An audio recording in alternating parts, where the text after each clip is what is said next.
what I want you to do when we start this off is go into your shading tab, and you're going to notice this. This is our nodes.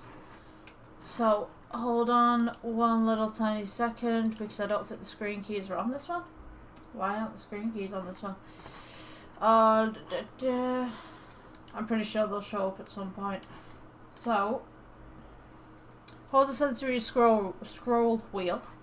This will enable you to move everything around. So at the moment these two are selected. So what you want to do is go to add, and then we're going to, I mean you can type this in or you can find it, but you want to just type brick. And there's no search, there's a little search bar that comes up, but at the beginning there's no search bar, so you don't need to press anything, just type brick. So you're going to go with the brick texture here. So what you want to do is put colour to base colour from the brick texture.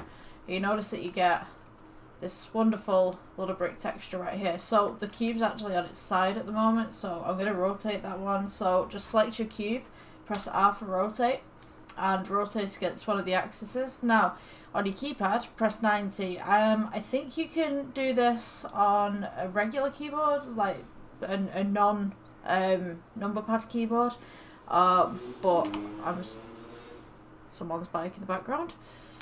Just type in 90 and it'll change it to 90 degrees, going across right there. So when we've got this is a basic tutorial.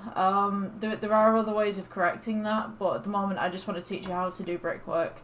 So I'm just going to go ahead and select all these so I can just move them down for you guys, just come out so that you guys can see what's going on.